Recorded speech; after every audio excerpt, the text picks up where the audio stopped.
옆에 있는 분들과 한 번 더 이렇게 인사하기를 원하는데요. 새해 복 많이 받으세요. 이렇게 인사하겠습니다.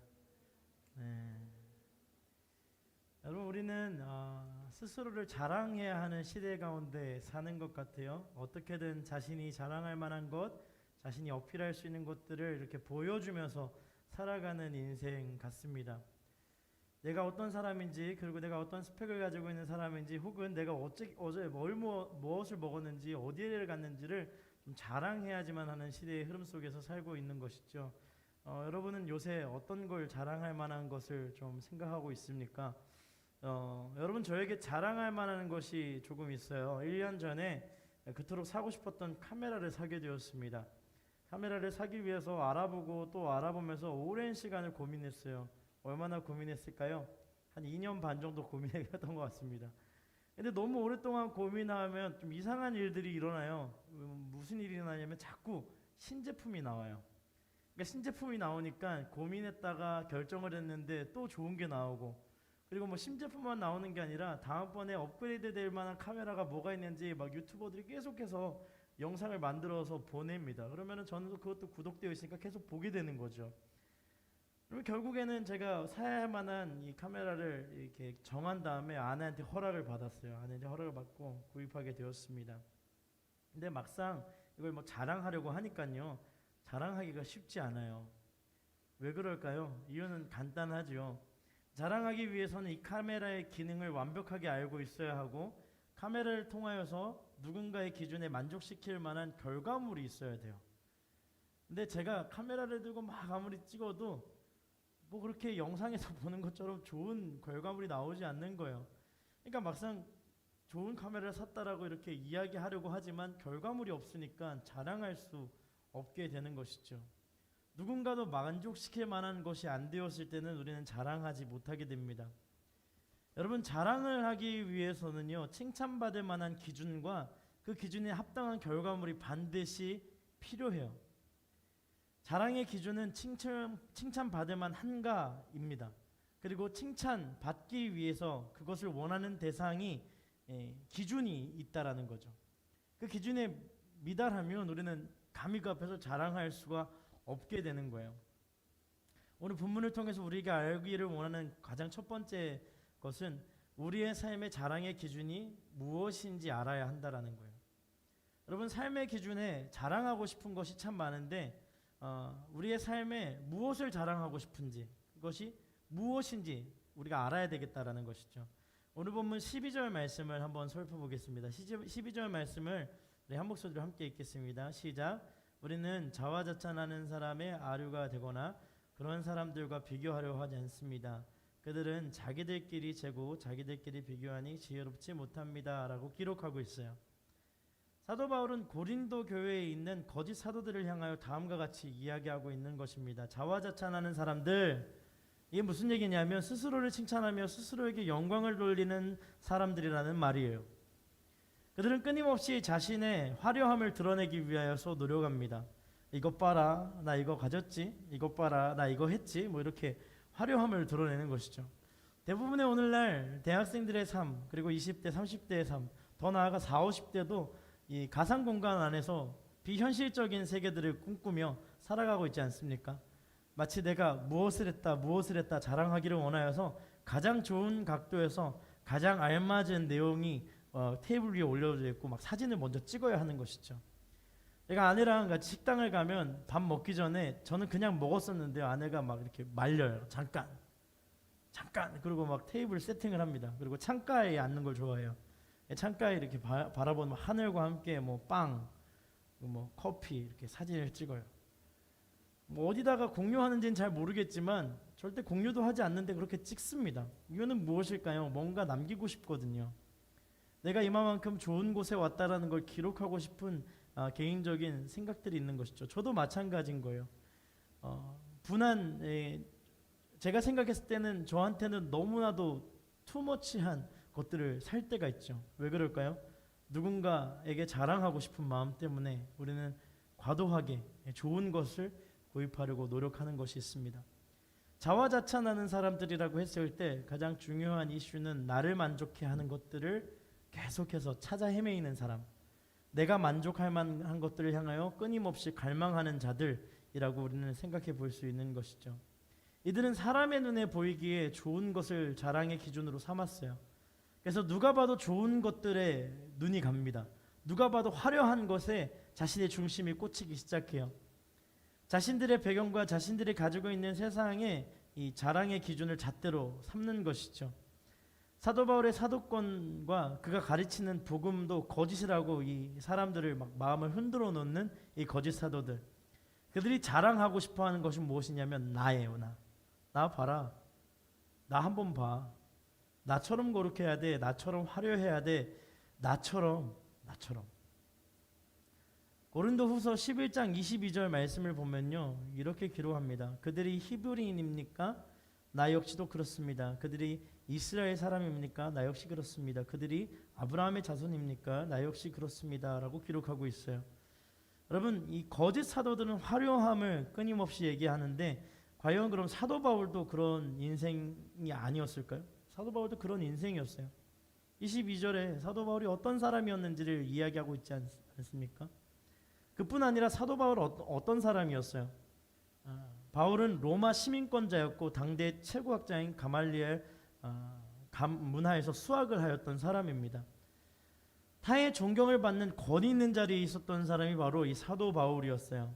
사도 바울은 거짓 교사들과 같은 자랑의 기준으로 자랑하여도 전혀 뒤처지지 않는 그런 사람이었다라는 거예요. 그런데 그는 왜 세상적 자랑의 길을 가지 않고 그들과 맞대응하여서 너만 그렇냐? 나도 이렇다라고 얘기하지 않은 것일까요? 바울은 스스로를 자랑하는 자들과 자신을 비교하지 않는 것을 중요하게 여겼습니다. 왜냐하면 바울은 이들과 같이 비교당하는 것 자체를 거부하였기 때문이에요.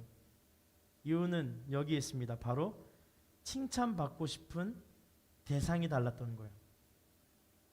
거짓 사도들은요, 사람에게 칭찬받기를 갈망했어요. 그래서 자신이 내세울 만한 모든 것을 내세우기 시작합니다. 근데 사도 바울은 칭찬받고 싶었던 대상이 달랐어요. 세상과 사람에게 칭찬받는 인생이 아니라 그 칭찬받을 만한 대상이 달랐다라는 것이죠. 그럼 사도 바울은 도대체 누구의 칭찬을 받고 싶었던 것일까요? 오늘 본문 18절에 이렇게 고백합니다. 옳다 인정함을 받은 사람은 자화자찬한 사람이 아니라 오직 주께서 칭찬하시는 사람입니다 라고 이야기해요. 그러니까 칭찬을 받을 수 있는 유일한 대상이 주님인데 그것을 잃어버려서는 안 된다라는 것을 사도 바울이 끊임없이 되뇌었던 것이죠. 바울은 칭찬받기 원했던 것이 세상과 사람이 아닌 하나님이었던 거예요. 빌립보서 3장 7절에서 9절 말씀을 보면 이렇게 기록합니다. 그러나 내게 유익하던 것들을 나는 그리스도 때문에 다 해로운 것으로 여깁니다. 내가 참으로 모든 것을 해로 여기는 것은 내 주 그리스도 예수를 아는 지식이 가장 고상하기 때문입니다. 그분으로 인해 내가 모든 것을 잃어버리고 심지어 배설물로 여기는 것은 내가 그리스도를 얻고 그 안에서 발견되기 위한 것입니다 라고 기록해요. 사랑하는 여러분, 바울이 세상의 모든 자랑 다 버리고 예수님을 자랑의 기준으로 삼은 이유는요, 그가 가진 어느 것보다 예수님이 가장 좋았기 때문이에요. 모든 지식보다 그 어떤 세상의 자랑보다 예수 그리스도가 가장 위대하며 존귀하다는 것을 알았기에 바울은 예수님을 자랑하고 그리스도가 자신의 삶의 기준이 되는 것을 인정하고 믿었던 것이죠. 그럼 여러분의 삶을 한번 돌아볼게요. 여러분 어떤 것 자랑하고 싶으세요? 오늘날 살아가는 우리의 이 자랑의 기준이 어디에 있는지 한번 생각해 보기를 원합니다. 혹시 여러분의 자랑의 기준이 인맥, 학벌, 스펙 다양한 데 있지 않습니까?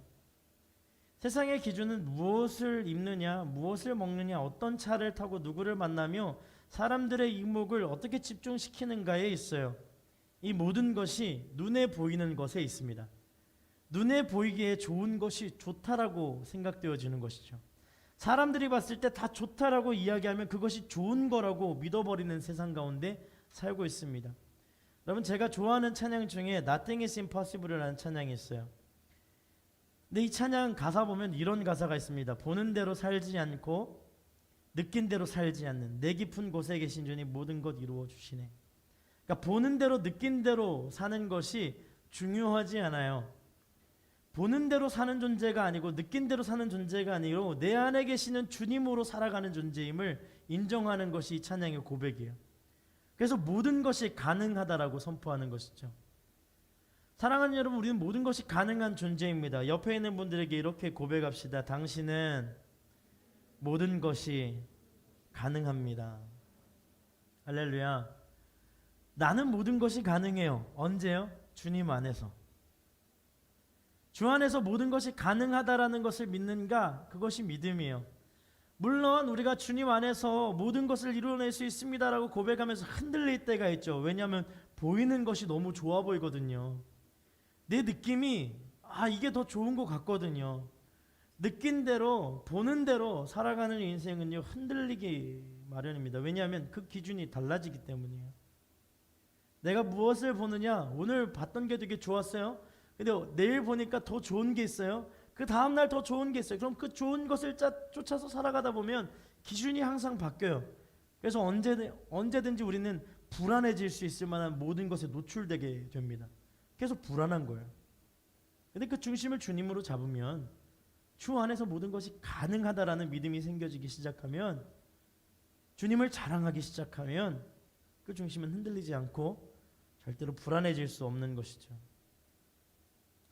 여러분, 그리스도인은 보는 대로 사는 사람이 아닙니다. 느낀 대로 사는 사람이 아닙니다. 여러분, 우리는 믿음으로 사는 사람이에요. 우리의 부르심은 주님을 바라보는 것에 있어요. 여러분, 주님을 바라보십시오. 주님을 향하십시오. 목자를 따르는 양과 같이 주님을 따라가는 제자로 우리를 부르신 거예요.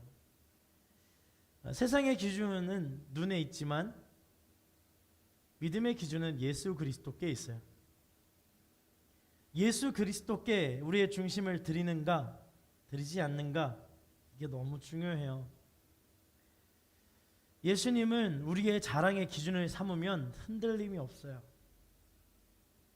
여러분, 그런 광고 아세요? 흔들림 없는 침대, 에이스 침대. 저 어렸을 때 막 그런 거 나왔었어요. 그래서 침대 위에 올라가서 막 뛰었어요. 뛰면 어떻게 돼요? 혼나죠. 스프링이 막 꺼진다고. 광고에는 그렇게 하지 않았는데 왜 꺼질까요? 여러분, 흔들림이 없기 위해서는 경고해야죠. 흔들림이 없기 위해서는 굉장히 경고해야 합니다. 그 경고함은 절대적인 기준이 되어야 해요.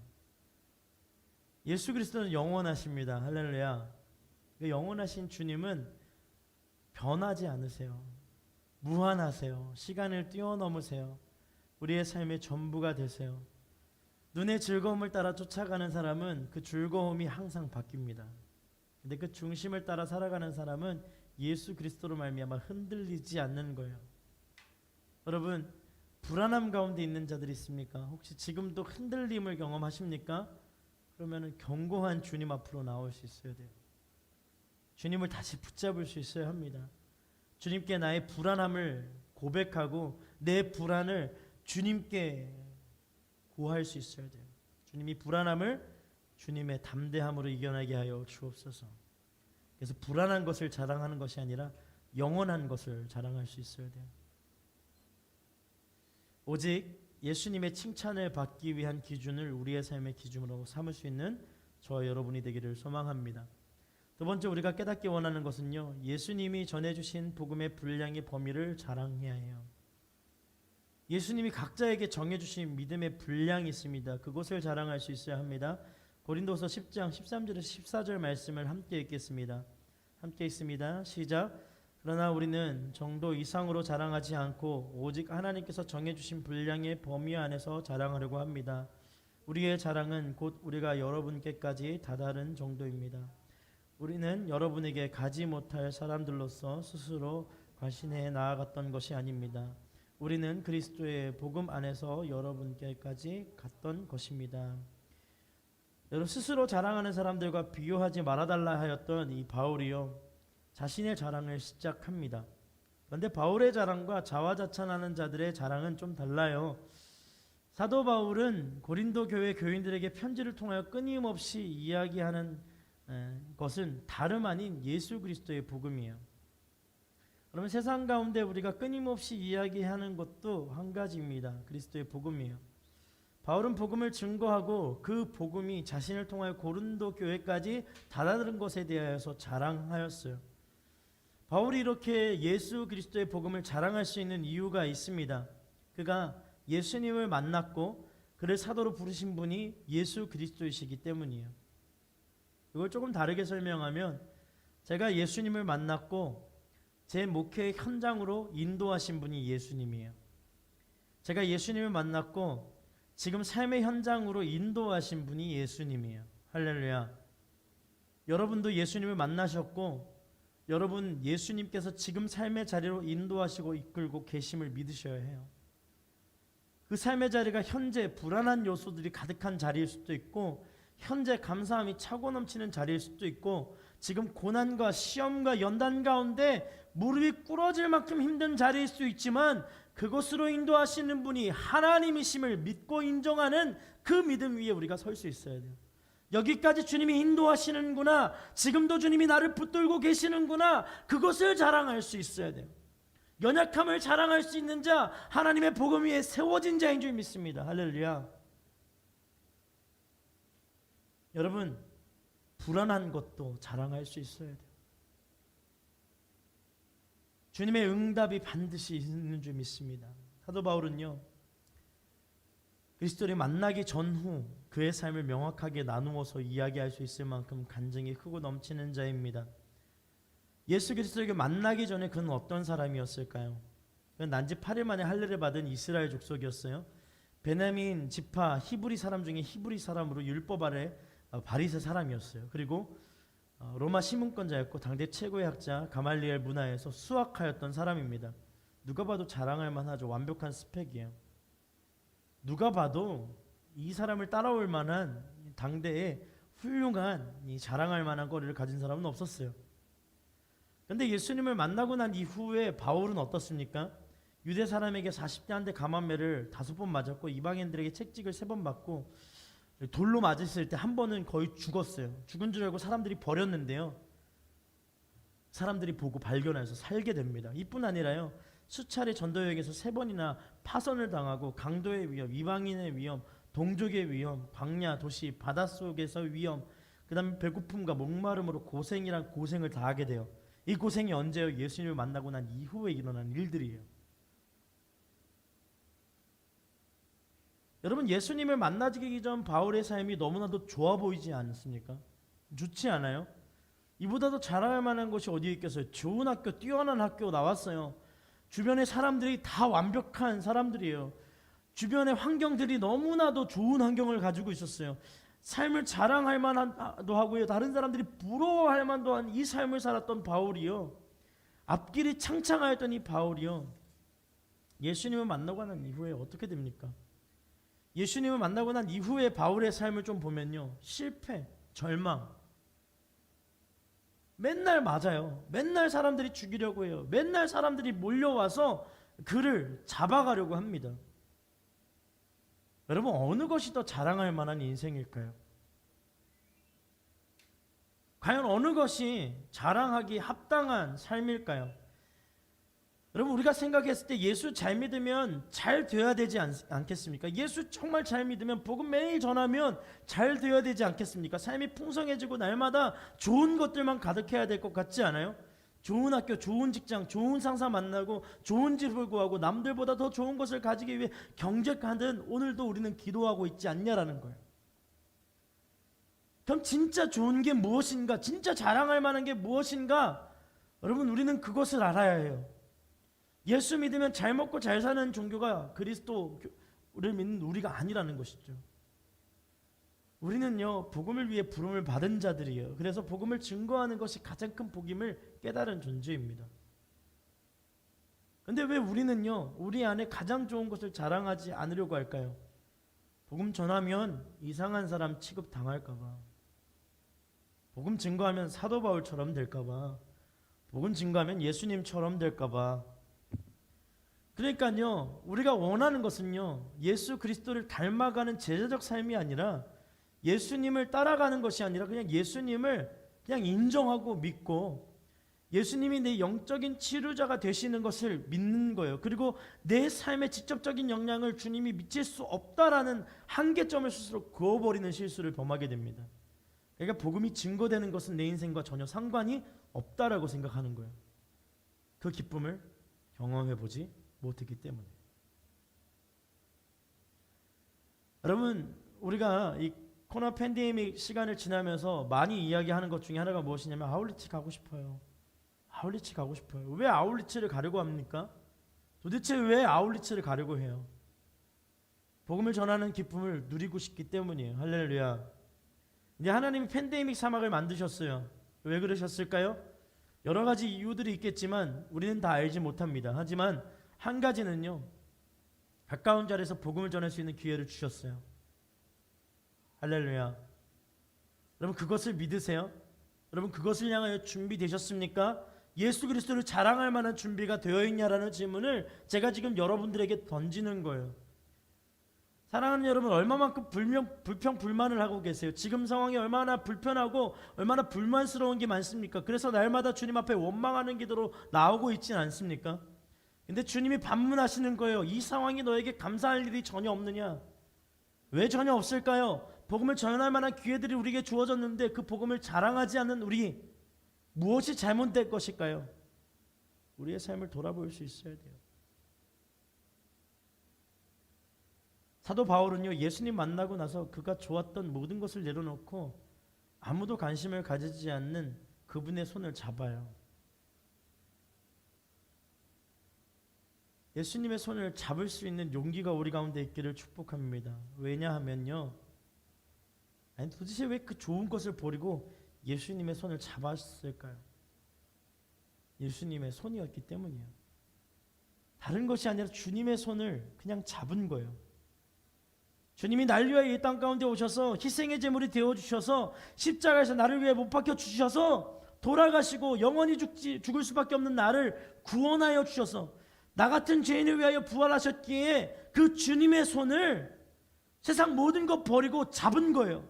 세상의 것보다 주님의 손이 좋다라는 걸 안 것이죠. 인정한 것이죠. 주님이 날 구원하셨다는 걸 믿은 것이죠.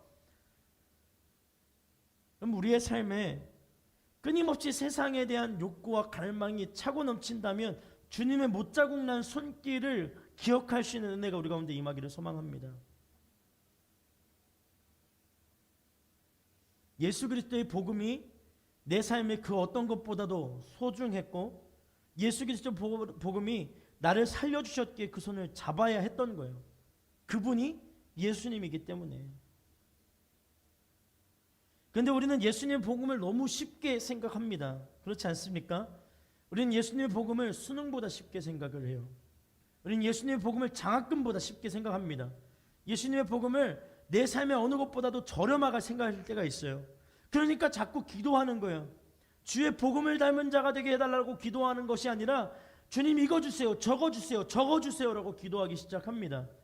여러분, 구하는 것에 응답을 받으면 또 다른 하나님 앞에 드리고자 하는 갈망이 생깁니까? 아니죠.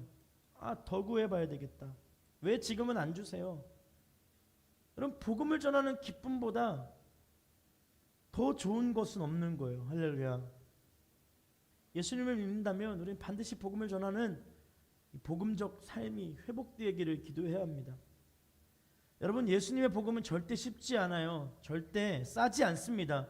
가장 존귀하고 가장 아름다우면서 가장 위대한 사랑의 완성이 예수 그리스도의 복음임을 우리는 깨달을 수 있어야 해요. 사도 바울은 자신의 삶의 자랑의 기준을 완벽하게 예수 그리스도로 삼았습니다.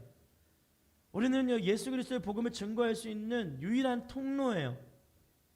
우리의 유일한 자랑은 예수 그리스도의 복음을 증거하는 것임을 믿을 수 있어야 해요. 제가 어렸을 때 필리핀에 이민을 가게 되었어요. 보통 이민이라고 했을 때 막 좋은 추억 많잖아요. 막 이런 생각을 하잖아요. 되게 환상을 가지고 있었어요. 근데 막상 이민을 가서 아버지, 누나, 저 이 세 명이 공부를 하기 위해 이민을 갔기 때문에 쉽지 않은 상황이었어요. 세 명이 공부하기 위해서 어머니가 하숙집을 운영하셨고, 하숙집을 운영하면서 얻은 수익으로 이제 세 명이 공부를 하게 된 것이죠. 근데 삶이 얼마나 힘들었는지 몰라요. 때로는 전기세를 내지 못해서 전기가 끊어진 적도 참 많았었고요. 집세를 제때 내지 못해서 항상 밀려 있었어요. 그러니까 항상 집세를 낼 때가 되면 온 가족이 불안해하는 것이요. 수중에 가진 것이 없기에 눈물로 기도하는 우리 부모님의 기도의 소리를 듣고 자랐던 기억이 있습니다. 저도 마찬가지였어요. 막 집에 전기가 끊겨 있으면 뭐 하겠어요? 주님, 전기가 끊어졌는데 어떻게든 이 돈을 마련될 수 있게 해주세요.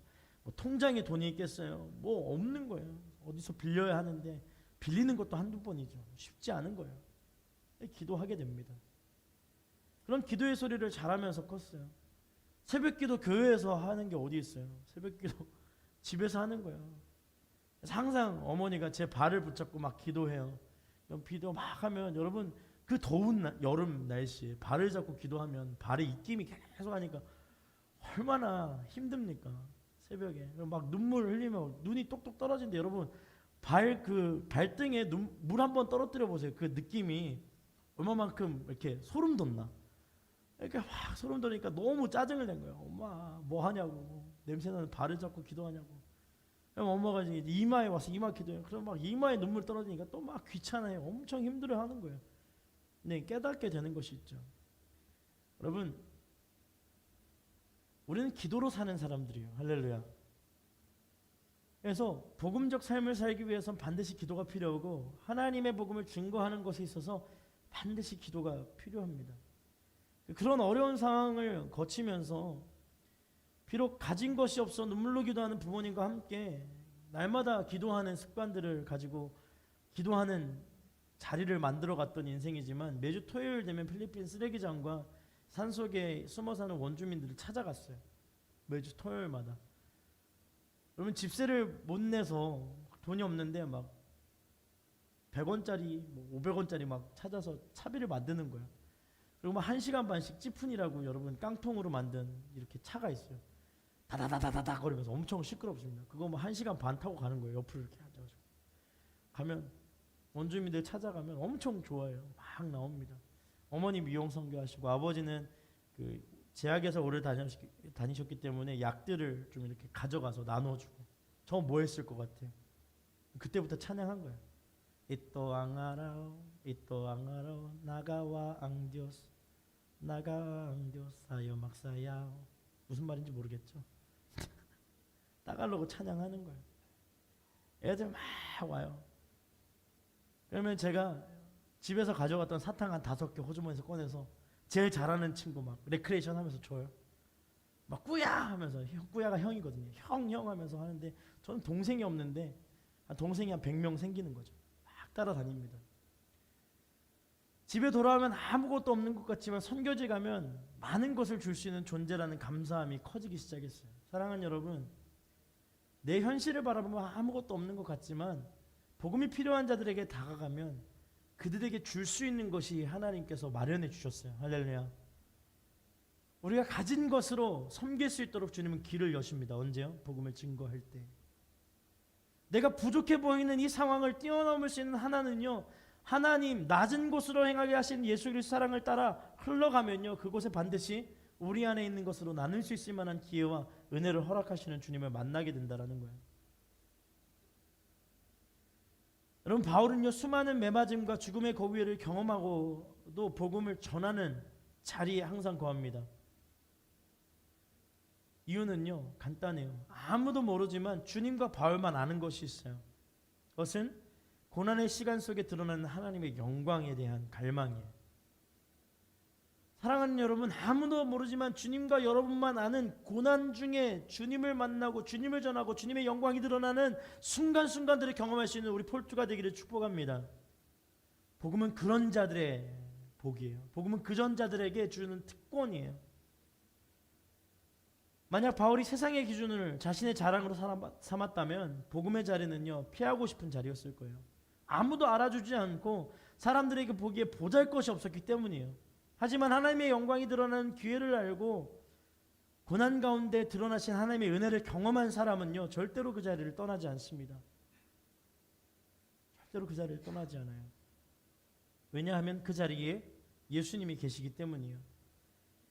예수님이 거하는 자리는 사랑이 흘러보내는 자리예요. 예수님을 자신의 삶의 기준으로 삼은 사람들은요 그 사랑에 흘러넘치는 생명을 다른 사람들에게 증거하는 자로 부름받았다는 걸 알고 있어요. 우리 좌우에 있는 분들에게 이렇게 선포합시다. 당신은 복음의 전달자입니다. 세 번째로 알기를 원하는 것은요, 믿음의 담대함으로 더 넓은 비전을 사모하라예요. 믿음의 담대함으로 더 넓은 비전을 사모하라. 15절과 16절 말씀을 보겠습니다. 또한 우리는 다른 사람의 수고를 가지고 분량밖에 자랑을 하는 것이 아닙니다. 다만 우리가 바라는 것은 여러분의 믿음이 자라남으로 우리의 활동 영역이 여러분 가운데 크게 확대되는 것입니다. 그래서 결국 여러분의 지역 너머까지 복음을 전파되기 위한 것이지 다른 사람의 영역에 이미 마련된 것들을 가지고 자랑하기 위한 것이 아닙니다. 사도 바울은 또한 다른 사람의 수고를 가지고 분수 이상의 자랑을 하지 않겠다라고 선언해요. 그러니까 남이 한 거 가지고 내 자랑 삼아서 이야기하지 않겠다. 왜냐하면 각자에게 주어진 하나님의 부르심이 있기 때문에, 각자에게 주어진 하나님의 비전이 있기 때문에 그렇다라는 것이죠. 여러분, 우리는 각자에게 주어진 하나님의 은혜가 있기에 남의 것을 탐하지 말아야 합니다. 내게 주신 주님의 자리가 있다는 것을 우리는 알아야 해요. 주님이 우리의 가정으로 우리를 부르셨고, 우리의 직장으로 우리를 부르셨고, 우리의 학교를 부르신 이유는 그곳에 하나님의 계획하심이 나를 통해 흘러갈 만한 것들이 있기 때문이에요. 바울은 이방인들을 향한 사도의 부르심을 받았어요. 그래서 그는 이방인을 향하여 끊임없이 복음을 증거합니다. 이 부르심은 예수님이 바울에게 주시는 특별한 부르심이었어요. 그 누구의 부르심과도 바꿀 수 없는 것이 이방인을 향한 복음 증거자의 삶이었어요. 여러분은 부르심의 자리를 돌아볼 수 있어야 해요. 우리는 각자 자리에서 그리스도의 복음을 위하여 최선을 다하여 달려갈 수 있어야 합니다. 남의 자리를 탐하는 것이 아닌 주님이 나에게 부르신 은혜의 자리를 감사하며 그곳에서 우리의 믿음이 넓어지기를 기대하며 순종하는 삶을 살아야 하는 줄 믿습니다.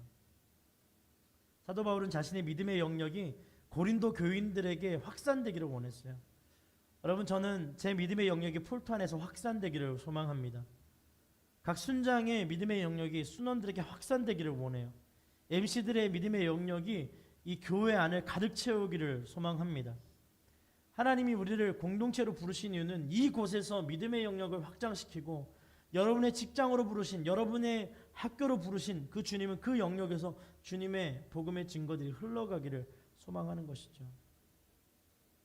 여러분, 저 안에 두려움이 있었어요. 어떤 두려움이 있었냐면, 교회 안에서는 잘해요. 교회 안에서 뭐 찬양 인도도 열심히 하고요. 사람들 앞에서 뭐 이렇게 레크레이션 하는 것도 다 잘하고 좋아합니다. 그런데 세상 가운데 한 번도 제대로 나가본 적이 없다라는 두려움이 컸어요. 그래서 제가 대구 계명대학교를 다닐 때, 필리핀에서 나와서 이제 계명대학교에 편입을 했어요. 편입해서 다닐 때 무엇을 했냐면 노방 찬양을 했어요. 노방 찬양. 계명대학교 가보신 분들은 별로 없겠지만 학교 정문을 가면 T자 삼거리가 나옵니다. 삼거리 중앙에 스쿨버스가 항상 거기에 서요. 거기 서서 학생들이 다 내려요. 다 내리는데 거기에 이제 노방 찬양을 해야 되겠다. 마음에 이제 비전이 있었던 거죠. 처음에 이제 혼자 시작하니까 너무 힘들잖아요. 그래서 제가 과가 기독교 학과였는데 과 후배들을 강제로 소환시켰어요. 8시까지 나와라. 밥 사줄게. 3명이 나왔어요. 3명이 나와서 찬양하는데 애들이 너무 부끄러워해요. 뭐 하는 거냐고. 찬양도 좀 멋있는 찬양하면 좋겠는데 뭐 그런 거였어요. 다 와서 찬양해 사랑을 주신 주, 당신은 사랑받기 위해 태어난 사람인데, 한 3개월 했는데 너무 부끄러운 거예요. 3개월을 해도 아무도 은혜를 받지 못하는 것 같아요. 아무도 예수님을 만나지 못하는 것 같아요. 근데 놀라운 사실 하나가, 제가 3개월 하고 나서 그만두려고 이제 그만뒀어요. 내일고 이제 오는데, 그 삼거리 중앙에 누가 있냐면 이 교통 정리하는 교통 정리하는 경비 아저씨가 계세요. 이 경비 아저씨가 호루라기를 굉장히 세게 불어요. 빽빽빽 하면서 되게 이렇게 하는데, 그분이 이제 제가 투벅투벅 걸어가니까 오늘 왜 찬양 안 했냐고 물어보시는 거예요. 나 그거 너무 좋다고. 그거 맞춰서 내가 호루라기 불 테니까 같이 하자고. 어이가 없었는데 시작이 됐어요. 그 아저씨와 저의 콜라보가. 그러니까 제가 빠른 찬양하면 아저씨가 빽빽빽빽빽 막 부르면서 막 하는 거예요. 진짜 신나하셨어요. 정말로 영혼 깊이 기쁨이 넘치는. 그리고 이제 한두 명씩 모이다가 이제 그 찬양하는 모임들이 커지기 시작했어요. 그래서 기독교 동아리가 연합이 되고 기독교 학과가 연합이 되어서 나중에는 15명, 20명이 이제 중앙에서 찬양하는 모임들로 만들었습니다. 근데 그걸 더 뛰어넘어서 여러분 복음을 증거하는 것이 얼마나 기쁜 일이냐면요. 복음은요. 증거할 때 듣는 이가 없는 것처럼 느껴져요. 그런데 그 듣는 이가 없는 것처럼 느껴지는 그 공간에 주님의 임재가 있습니다. 그래서 주님이 계획하시고 주님이 듣게 할 만한 사람들로 듣게 하세요. 여러분 우리는 복음의 전달자예요. 전달만 하면 되는 거예요. 할렐루야. 전달 이후의 결과는 주님께 맡기는 것이죠. 여러분 우리의 가정의 평화의 전달자로 부름받은 사람 누구일까요? 나이죠. 그럼 이제 명절 우리 함께 가족들과 시간을 보낼 때 되면 두려움이 커지죠. 어떤 잔소리를 들을까? 좋다고 밥 먹다가도 화내는 게 명절이잖아요. 다 세고 돌아오다가 차에서 막 싸우는 게 명절이잖아요. 어떤 평화의 전달자가 되어야 할까? 기도로 준비할 수 있는 저와 여러분이 되기를 원합니다. 그리고 여러분 학교에서 예수님의 사랑을 전하는 사람 누구일까요? 우리죠. 여러분 직장에서 예수님의 사랑을 흘러보낸 사람 누구여야 합니까? 우리예요. 우리. 준비되어야 하는 것이죠. 주여 나를 보내소서 내가 여기 있습니다. 고백할 수 있는 우리가 되어야 합니다. 여러분의 복음의 비전을 확장하여 기도하십시오. 하나님 내 가정이 우리의 가정이 하나님 우리의 회사가 우리의 직장이 하나님 우리의 학업이 하나님 앞에 있습니다. 하나님 내 사업이 주님 앞에 있습니다. 이것을 확장하여 기도하며 하나님의 복음이 전달될 수 있는 필드임을 기억할 수 있어야 돼요. 여러분 우리는 우리의 삶이 선교지라는 것을 잘 알고 있습니다. 이 선교적 사명은 각자 하나님이 우리에게 주신 거예요. 그런데 언젠가 나도 모르게 나의 연약함에 발목이 잡혀서 주님께 위로만 받기를 원하는 모습으로 성장하지 않고 머물러 있지는 않는지 돌아볼 수 있어야 합니다. 사랑하는 여러분, 믿음에서 반드시 경험해야 되는 것은 성장이에요. 성장. 오래 성장하기를 소망하십시오. 여러분 성경 통독하십시오. 제가 여러분에게 권하지 않습니까? 나이만큼은 읽어야 되지 않겠습니까? 이렇게 하고 싹 웃으면 눈을 다 피하더라고요. 나이만큼은 읽어야 되지 않겠어요? 거기에 대한 사모함이 있으시면 돼요. 올해 일독을 못했으면 내년에 일독을 해야지 이게 아니라 올해는 반드시 일독을 하리라. 반드시 일독을 하리라.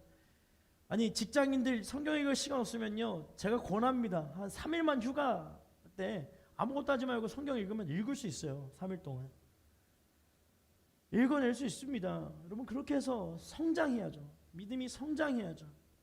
사랑하지 못한 사람을 사랑할 수 있을 만한 믿음을 달라고 기도할 수 있어야 되죠. 성장할 때 우리는 반드시 일어나게 됩니다. 여러분 혹시 믿음의 성장이 멈춘 상태로 주저앉아서 아무것도 하지 못하고 눈물만 흘리고 있는 분들이 있으면 담대하십시오. 그리고 예수님의 이름에 능력이 있음을 선포하십시오. 여러분 제가 신대원 입시 때 제가 처음에 폴트 왔을 때도 한번 한 적이 있는데요. 신대원 입시 때 너무 힘든 거예요. 제가 삼수였는데요. 너무 힘든 거예요. 성경만 계속 본다고 생각해 보세요. 여러분 신대원 입시 이렇게 제목 중에 문제 중에 그런 거 있어요. 예수님이 오병이어를 행하신 장소는 풀밭, 푸른 풀밭, 푸른 드넓은 풀밭 이런 게 있어요. 헷갈리죠. 여러분 꼬으려고 막 문제를 내니까 막 엄청 공부를 많이 해야 돼요. 근데 너무 힘이 드는 거예요. 성경을 봐도 막 졸리기도 하고 성경 말씀이 은혜가 아니라 시험으로 막 다가오는 것이죠. 140개의 암송 구절 외우는 것도 너무 힘들고요. 힘든 거예요. 힘이 들 때 제가 기도할 때 막 큰 소리로 기도도 못하고 기도를 오래 할 수도 없잖아요. 다 경쟁하는 우리 그 전도사님들 엄청 공부 열심히 하고 있는데 나 혼자 막 기도하는 것도 너무 불안한 거예요. 그래서 그때 어떻게 기도했냐면 아시는 분들 아실 거예요. 주님 내게 힘을 주소서 이렇게 기도했어요. 한번 해볼까요? 이렇게 손 살짝 부쩍치고 한번 해봅시다. 시작. 주님 내게 힘을 주소서 하는데 지금처럼 이렇게 크게 하지 못하는 상황들이 많잖아요. 버스 안에서 이거 하겠어요? 뭐 하겠어요? 그러니까 이제 제가 도서관에서 할 때 그냥 하고 막 공부한 거예요. 또 막 졸리면 막 공부한 거예요. 그러면 막 옆에서 형들이 물어봐요. 우람아 뭐 하냐? 뭐 하냐? 주님 내게 힘을 주셔서 한다고. 엄청 웃어요. 나중에 보니까 옆에서 하고 있어요. 집에 갈 때, 자기 전에. 왜냐하면 우리가 하는 모든 행위가 주님의 인도하심과 이끄심 안에 있다라는 인정의 고백이 되기 때문이에요. 할렐루야. 때로는요, 주님이 나의 힘이 되심을 잃어버리고 쓰러져 눈물을 흘릴 때도 있죠. 막 자랑하고 싶은데 세상이 거 따라가지 말라고 계속 마음 가운데 있는 거예요. 그러니까 뭘 자랑해야 할지 모르겠는 거죠. 무엇을 해야 할까? 근데 우리가 주님 자랑하기를 소망합니다. 우리가 주님 자랑하기를 기대합니다. 주님을 만나는 것, 그것을 갈망해야 해요. 여러분, 저는 기대합니다. 풀도 한 사람 한 사람이 선한 능력으로 일어서는 것을 기대해요. 주님을 위해, 주의 복음을 위해, 주의 나라를 위해 함께 일어나는 모습을 기대합니다. 여러분, 우리의 힘과 능력이 오직 주님께 있을 때 우리의 입술을 주님을 자랑할 수 있게 됩니다. 오늘 마지막 17절과 18절 말씀을 함께 읽어보겠습니다. 자랑하는 사람은 주 안에서 자랑하도록 하십시오. 옳다 인정함을 받은 사람은 자화자찬하는 사람이 아니라 오직 주께서 칭찬하시는 사람입니다. 여러분, 우리의 자랑은 주 안에 있는 것이에요. 그리고 우리의 칭찬도 주님 안에 있음을 반드시 깨닫는 이 시간이 되기를 소망합니다. 예수보다도 좋은 것, 더 귀한 것은 없어요. 예수님만 있으면 되는 거예요. 여러분, 예수님만 있으면 되는 존재임을 믿을 수 있기를 소망합니다. 그리고 예수보다 귀한 것이 없기에 그 존귀하고 아름다운 것을 자랑할 수 있는 우리가 되기를 소망합니다. 오늘 시간 우리 함께 그 마음으로 우리 찬양하며 나아가기를 원하는데요. 같이 자리에서 일어나서 우리 함께 찬양하며 나아가겠습니다.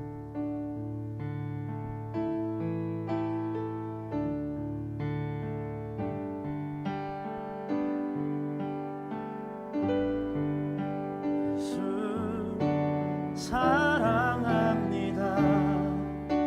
사랑합니다.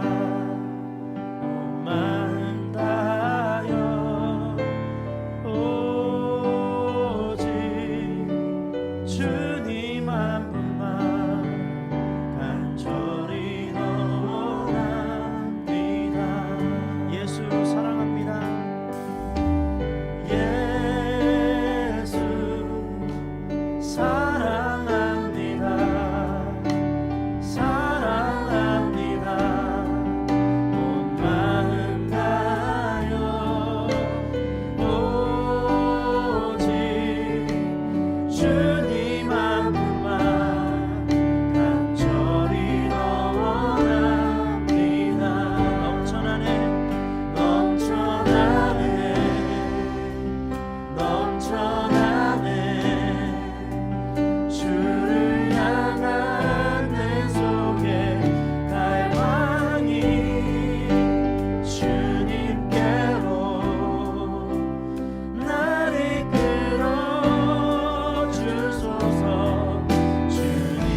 하나님, 우리의 삶의 고백을 담아 주님 앞에 나아갑니다. 주님, 수많은 인생의 자랑, 수많은 인생의 욕구들이 얼마나 차고 넘치는지요.